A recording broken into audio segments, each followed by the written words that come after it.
Now, first up, let's take you through the story that's come in and raise serious questions on how safe are your Aadhaar details. Now, India Today had got you the story earlier as well after the finance minister in his finance bill has proposed to make Aadhaar mandatory for your income tax returns and also for applying PAN cards. Aadhaar will be essential also if you want to apply for passport, driving licenses and any kind of government document that you need. It's a 12-digit unique identification number, but is it safe? Now look at this picture on your screen, which talks about Aadhaar privacy breach. This is MS Dhoni, former Indian skipper, who interestingly was clicked in this photograph to promote Aadhaar and to ask people who have not still applied for Aadhaar to go out and apply for Aadhaar, and that's where his details were allegedly leaked. Now, cricket star Mahendra Singh Dhoni's wife has asked and alleged the government to look into the matter.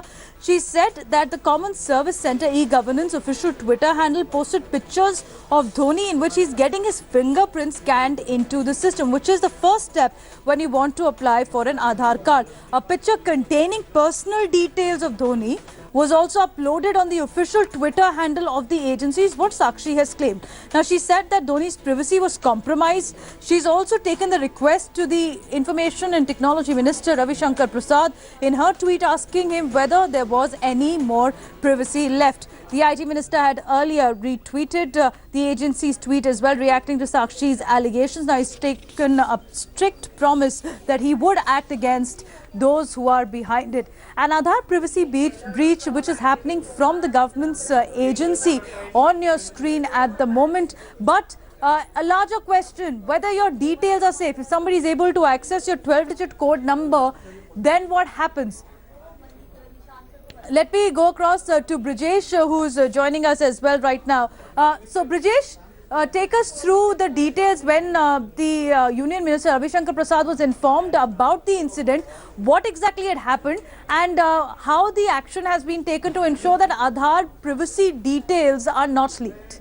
Well, Divina, the larger picture which we see here is the fact that, that there have been several people who are up against the fact that about the government move to make Aadhaar as your one-stop shop, a 12-digit number for all your requirements. And the government has gone ahead and made it mandatory for almost all the services which we are going to use. And this particular incident could not have come at a more opportune time when it relays or tells us about the kind of threat it poses, the kind of internet security which India lacks, and whether it is advisable for all of us to have all our details, private details at one go. At Raging debate going on in the parliament, and this is over the fact that how legal and private Aadhaar details is first, whether it's also right on the government's part to make it mandatory for applying for income tax and PAN card. That's one of the angles that the opposition is questioning government on, whether it's crossing the fundamental rights of the citizens to keep their information private. And how private are our details at this moment?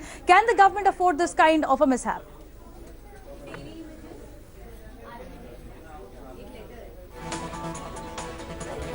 We'll try and connect with Brijesh in just a bit. Let's also take a look through how Aadhaar details have been leaked of MS Dhoni and what is the current argument that's coming forth. Let's play out these graphics also for our viewers, that how the Aadhaar details which have been compromised for MS Dhoni. What are the concerns that have been raised so far? Now, CSE e-Governance tweeted screenshot of Dhoni's Aadhaar details, and in that screenshot, they had picture of Dhoni getting his fingerprint scanned, which was also posted. And this is what his wife Sakshi had complained to the IT Minister Ravi Shankar Prasad. He also retweeted the photo without realizing that how details have been furnished. Now, remember, Aadhaar is a 12-digit unique ID number, and if that number is accessed by anyone, then they can access your personal information as well, given the fact that Aadhaar details have also been seen at various internet platforms as well.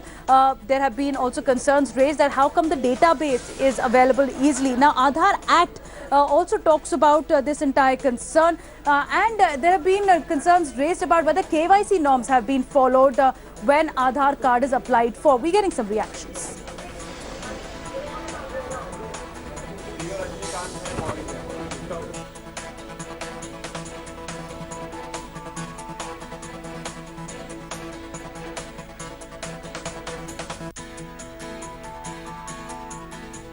colleague is joining us as well on this story. Rashish, what more details are you picking up? Well, I think clearly this is a case of a bit of an embarrassment for the government. It's all right projecting celebrities, endorsing the Aadhaar process, and in this case, the CSE Twitter handle posting the picture of Dhoni, updating his details and with his family. But clearly the minister, the IT minister, Ravi Shankar Prasad himself, not aware about the fact that CSE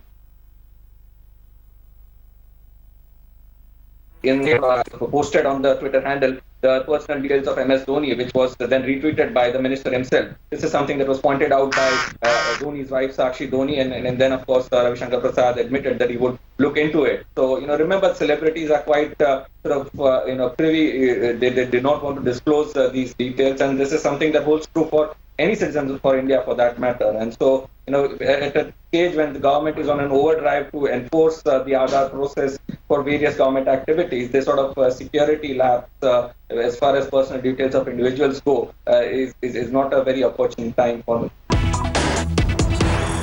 Now, this is yet another example of how Shiv Sena is indulging in muscle flexing. My colleague Anand Patel is here and he's got us this story. So, Anand, take our viewers through what exactly happened. Now, the reports are suggesting that Shiv Sena doesn't want non-vegetarian shops to even open on Tuesdays, especially Navratras. That's right, Devin. A shocking story there. And Gurugram is called the Millennium City. Yeah. And the Shiv Sainik are hell-bound on turning into another middle-aged city. And clearly, the manner in which the Shiv Sainik attacked the shops yesterday, not only in the old areas of Gurugram, but also in the newer sectors of the city. And they forced closure almost 500 meat shops in Gurugram, and the police were a mute spectator. Quite shocking there. Now the demand for action against the illegal slaughterhouses in Haryana is also picking up by the saffron outfits, just like it is happening in UP. And no surprise that these saffron outfits are now after the meat shops in Gurugram. Not only this, that they've asked the shops to close down during Navratras, but also on Tuesdays from now on. And moreover, not only the dhabas and the shops are being targeted, but multinationals like KFCs have also been targeted. And this is certainly not in sync with the Haryana government policy of turning Haryana into a global destination for investments. But Anand, this is what I'm getting. These are the visuals that we've been able to access as well, the initial visuals that are coming in, and it's also about a private restaurant chain which has been targeted, that is the KFC. Now we've seen that how slaughterhouse ban has been part of a debate in Uttar Pradesh, Jharkhand giving out an ultimatum also to slaughterhouses, but a first time an eatery like a KFC, which is a private retail chain, that's been targeted. Absolutely, you see, these are not only the dhabas, the shops, but also the multinational shops like KFCs. This is very important. The government of Haryana will have to act very quickly against this, because yesterday when these people were attacking these shops and forcing closure of the shops like KFC also, the police were a mute spectator. Though they officially maintain that nothing of this sort would be tolerated and action will be taken against all those who take law into their hand, but so far we've not heard of any action against these saffron outfits. Devina? All right, thanks so much, Anand, for joining us. It's a story we're tracking through the day as well. Have to take a very short break at the moment that we're getting from Budgam, which is tense. After there has been a call for a shutdown. We'd seen yesterday how the clashes had erupted in the valley. At least 20 Jammu and Kashmir police personnel had received injuries in these clashes that broke out between civilians and security forces. That's when a lone militant, Tausif Ahmad, a Hizbul Mujahideen terrorist, was gunned down in a joint operation of Army, Paracommandos, CRPF and Special Operations Group as well. 43 soldiers were injured from stone pelting alone from civilians. Getting some reactions.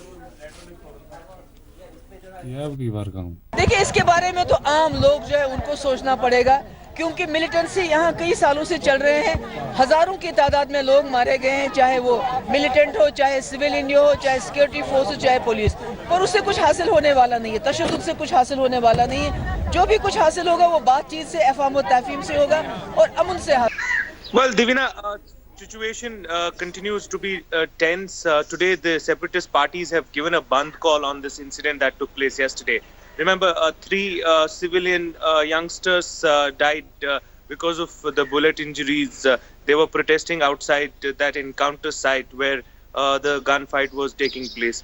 or towards the end of the day, it turned out to be a very bloody, day for the valley. About 40, police personnel were injured. That's what the police has told us so far. And as I was pointing out, 3 youngsters have lost their lives, and many civilians have also been injured. Remember, it has been a huge issue for the security agencies for past couple of months that people suddenly start coming out at encounter sites and start protesting, which eventually turn into clashes. And this is something that the establishment and the government has so far not found any solution in terms of how to deal with such a situation if it arises. Okay, Shuja, but here is the big question, because there's also a debate going on that if the pellet guns are also replaceable, you had power chili grenade, that could be an option before forces that we're looking at. Advantages that disorient stone pelters, wind direction changes can affect security forces is one option, and advantage and disadvantage if you use power chili grenade. Sting bombs, if you use that, stone pelters can't stand it. Disadvantage, tends to last long when a normal population can also be hit. Then the other option, let's see if we have it on the table, sewage water that pushes back stone pelters, but inhuman to spray sewage water on protesters.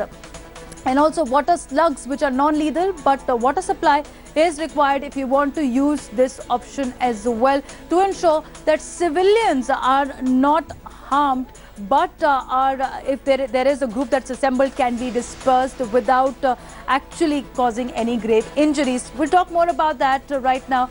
Also, moving on to the other big story that we're getting at this moment is how the Prime Minister, who has spoken to Donald Trump yesterday after the US President congratulated him for the election victory, could now be going to the United States. This will be his first visit under the Trump era.